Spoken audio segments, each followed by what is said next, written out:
Glove. I'm one of the original 5 families of DJs on the West Coast.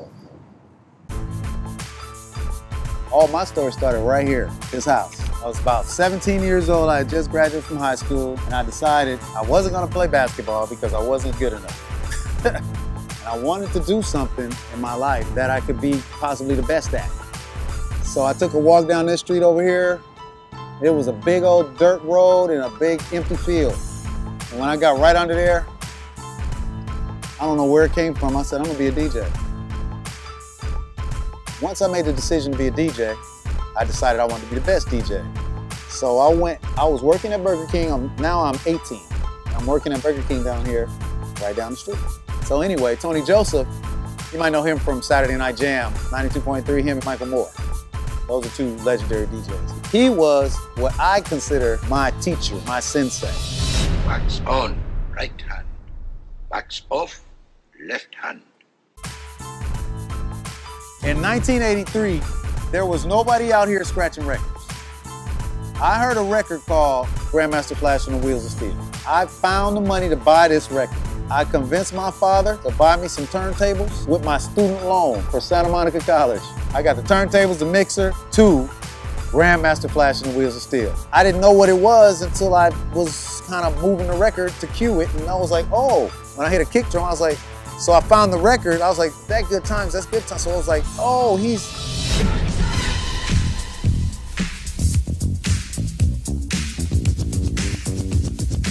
So I really feel like I taught myself how to scratch because nobody showed me shit. It was me in that record. Grandmaster Flash is my godfather. I used to DJ in the back. Back then, there was really it was different life. We didn't have fences and gates like this. So I used to be back there. My backyard goes down and it dips in the garage. So you couldn't really see me from the street. I'll be a little lower than the street, but you would hear the music. So back in those days, kids actually played outside. As they're playing outside, they go by, they hear the music, they come back. These kids are like Hen G and Evil E, Ice-T's DJ who became the Rhyme Syndicate, those cats, there were some of those kids in my backyard. To get from the backyard to the club was a long way. I did some sets for Uncle Jam's Army. I was an unofficial Uncle Jam Army DJ. Egyptian Lover did a few things at radio, and he became part of the radio crew. I used to DJ at the Playpen almost every night when he was there, which was Uncle Jam's Army. He would come to radio, but nobody says I'm Uncle Jam's Army. Radio, now most people don't know how the movie Breaking got made. Radio was an event. It was monumental. It used to be a line about a half a mile long. And I mean, the kids would come and they would break dance. There was a group that would dance in a circle. There were people who it was all new. We even had graffiti where you could do graffiti in the corner and stuff, you know, outside on the back or whatever. I mean, it was ridiculous, man. It was never violence, never a fight, not once. And this was during the time when it was hot with the gangs, you know. The 80s was what Boys in the Hood was about, if y'all don't know about gangs in LA.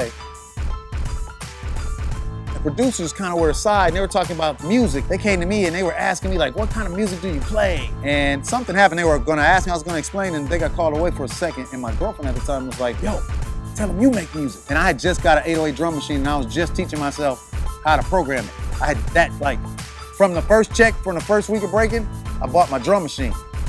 That next week, I made Reckless on that drum machine that they paid for.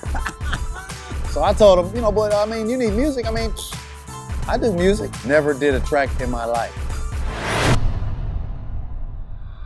Death Row, man. Overall Only was gonna be signed to Death Row. So we got a deal where we took a song that we did that we were gonna put out as our first single for our second album, Sex Is On, and we put that on, Drake got that put on the Deep Cover soundtrack. We got the biggest paycheck for that. So Suge took his management percentage, which he said he was taking none. I'll never forget, it was a $30,000 check. And when he came, it was $20,000. And he said, taxes. They had a plan, but it was some people behind the scenes working against the plan, trying to keep Glove from doing anything like that. So it was whatever. Everybody thought I wanted to be Dre, but I never wanted to be Dre. We gonna make you the next Dre. Suge used to be like, you can be the next Dre. I'm like, I don't wanna be the next Dre. In my head, I wouldn't say that to Suge. I'd be like, okay. Suge Knight, you would say, okay, or I'm gonna holler back at you. That's what you say to Suge. Unless you wanted to, you know, deal with some other circumstances.